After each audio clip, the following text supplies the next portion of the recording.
right, hi HPC. Today we are looking at a super short lesson today. We're going to just add in the derivative of cosine. So as a review, we already know that the derivative of sine is just cosine of x.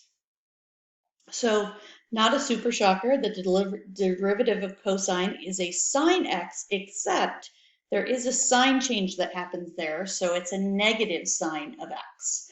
Okay, and then if we're looking at chain rule, we would be looking at if it was something else other than just x, we would work from the outside in. So we would take the derivative of sine first, which would be cosine.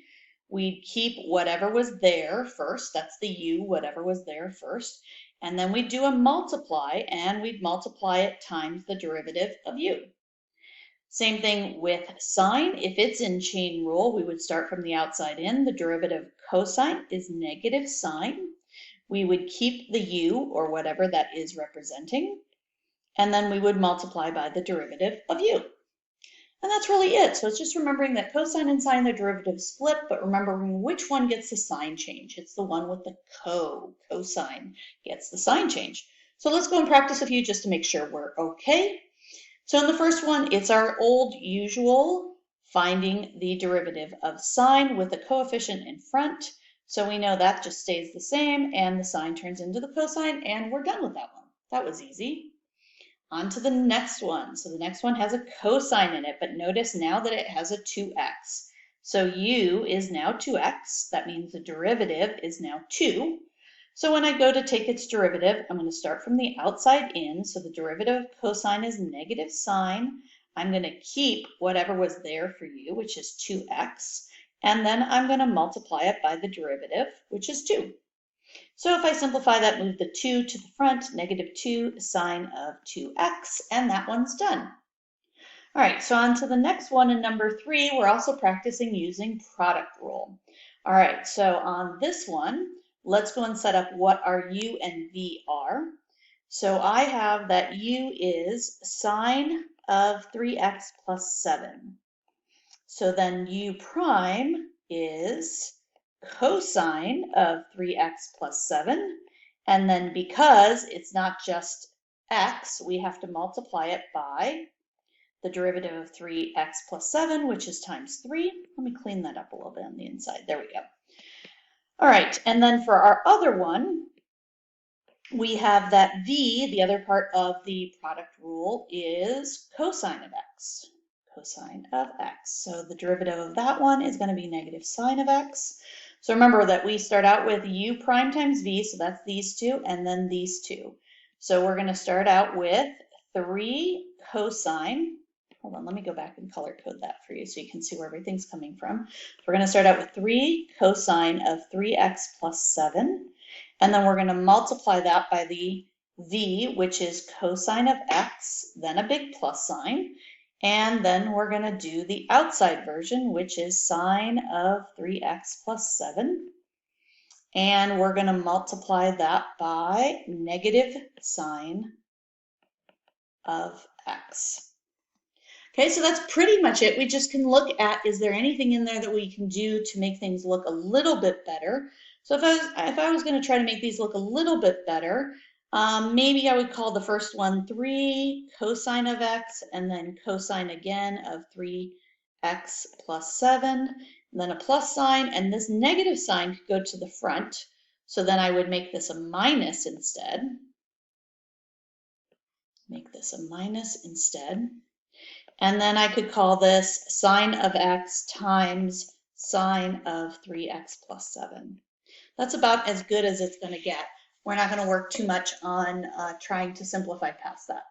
All right, notice that we're not multiplying the two sines together because they're carrying different things. Not multiplying the two cosines together, they're carrying different things. The first cosine is holding on to an x, the next cosine is holding on to a 3x plus 7, so those don't go together. All right, let's try our next one. So on our next one, we have, ooh, this one's going to be fun. We're going to have a nice big chain rule for this one. So this one I'm going to rewrite as cosine of x squared, and then the whole thing is to the third power. So again, this is one big chain rule. So inside, right, so the outside is the third power. So the outside just becomes 3 parentheses squared, and then a multiply chain. Everything on the inside stays the same. Okay, so I just did this part. All right, next part is I work for the next part. What's the derivative of cosine? Derivative of cosine is negative sine, and I'm going to keep the rest the same. And then I take the derivative of x squared, which is 2x. So that is a 3-chain one. Now simplifying, I can move the coefficients to the front and the negative from the sign to the front. So that's going to be negative 6x. And then we could call it cosine of x squared, the quantity squared, times sine of x squared. Cool. All right, on to the next one. Let's see, making sure I got all that stuff. Looks pretty good. All right, so on to the next one. How about if we did quotient rule? Quotient rule, not so bad. Let's go try that one too. Okay, so quotient rule. In this case, u is cosine of x. That means u prime is sine of x with a negative sign in front. And we'll mix that with v being 2x plus 3, v prime being 2. So we always start out with multiplying the derivative of u first. So we're going to match those up first. So we're going to have negative sine of x times 2x plus 3, then a minus sign, and then we're going to do the other version of it, which is 2 cosine of x all over the original bottom squared. Okay, anything that we can simplify here is really just the negative sign. Yeah, I don't think I'd switch that much. I think that's fine the way it is.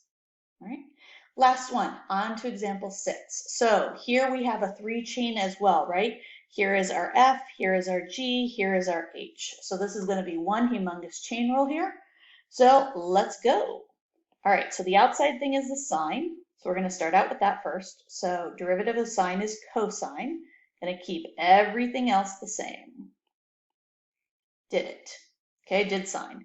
Next one is I'm going to do derivative of cosine, which I know is negative sine of 3x.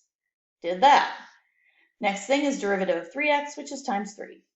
Okay, and then we just reorder them. Usually coefficients go to the front, so I'm going to take that negative sign and that 3 to the front. And other than that, I'm just going to rewrite what I saw before. Cosine of 3x times sine of 3x, and everything else has been moved to the front. That's it, pretty easy stuff. All right, see ya.